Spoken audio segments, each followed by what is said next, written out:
जंगल की स्कूल का परिणाम आ गया। हुआ यूं कि जंगल के राजा शेर ने ऐलान किया कि अब से जंगल में कोई भी जीव अशिक्षित नहीं रहेगा। हर जीव को अपने बच्चे को स्कूल भेजना ही होगा। राजा साहब की स्कूल हर छात्र को शिक्षा का प्रमाण पत्र देगी। सभी जानवरों के बच्चे स्कूल जाने लगे। हाथी का बच्चा भी आया, शेर का भी, बंदर का भी, और मछली, खरगोश और जिराफ का भी। पहली यूनिट टेस्ट होती है और हाथी का बच्चा फेल हो जाता है। किस विषय में फेल हुआ? पेड़ पर चढ़ने में। बेबी हाथी। अब क्या करें? ट्यूशन दिलाओ, कोचिंग भेजो। अब हाथी के जीवन का एकमात्र उद्देश्य बन गया हमारे बच्चे को पेड़ पर चढ़ाना। कुछ साल बीत गए। जब अंतिम परिणाम आया तब हाथी, ऊंट और जिराफ सब फेल हो गए। बंदर का बच्चा प्रथम आया। प्रिंसिपल ने स्टेज पर बुलाकर उसे मेडल दिया। बंदर खुशी से उछलने लगा। इस ओर अपमान से भरे हाथी, ऊंट और जिराफ ने अपने बच्चों को डांटा। तुम्हें इतनी महंगी शिक्षा दिला रहे हैं, ट्यूशन, कोचिंग सब कुछ मिला, फिर भी आज तक पेड़ पर चढ़ना नहीं सीखा। बंदर के बच्चे से सीखो, पढ़ाई पर ध्यान दो। मछली भी फेल हो गई। तैराकी में तो प्रथम आई, लेकिन बाकी विषयों में फेल।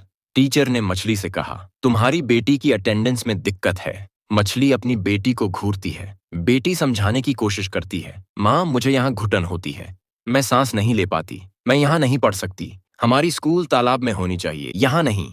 मछली कहती है, नहीं, ये राजा की स्कूल है, मैं तुझे तालाब वाली स्कूल में भेजकर अपमानित नहीं होना चाहती। समाज में हमारी भी प्रतिष्ठा है, तुझे यहीं पढ़ना है। हाथी, ऊंट और जिराफ अपने बच्चों को पीटते हैं। रास्ते में एक बूढ़ा वटवृक्ष पूछता है, तुम बच्चों को क्यों मार रहे हो? जिराफ कहता है, पेड़ पर चढ़ने में फेल हो गया। वृक्ष ने सबसे सुंदर बात कही, लेकिन उन्हें पेड़ पर चढ़ना ही क्यों है? उसने हाथी से कहा, अपनी सुंदर सूंड उठाओ और सबसे ऊंचे फल तोड़ो। जिराफ से कहा, अपनी लंबी गर्दन उठाओ और सबसे हरे पत्ते खाओ। ऊंट भी अपनी गर्दन बढ़ाता है और फल पत्ते खाने लगता है। तुम क्यों जबरदस्ती हाथी के बच्चे से पेड़ पर चढ़ना चाहते हो? मछली को तालाब में ही सीखने दो।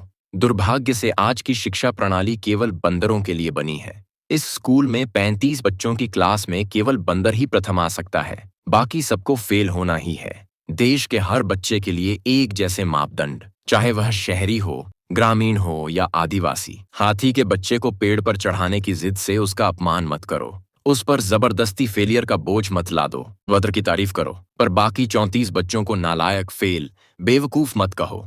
मछली पेड़ पर नहीं चढ़ सकी, पर एक दिन पूरा समुद्र नापेगी। शिक्षा का सार अपने बच्चों की प्रतिभा और क्षमताओं की कद्र करें, चाहे वह पढ़ाई, खेल, नृत्य, गायन, चित्रकला, अभिनय, व्यवसाय, खेती, बागवानी, यांत्रिकी, किसी भी क्षेत्र में हो। जरूरी नहीं कि हर बच्चा हर विषय में अव्वल हो, बस उसे अच्छे संस्कार और नैतिक मूल्य देने की जरूरत है ताकि वह गलत राह पर न जाए।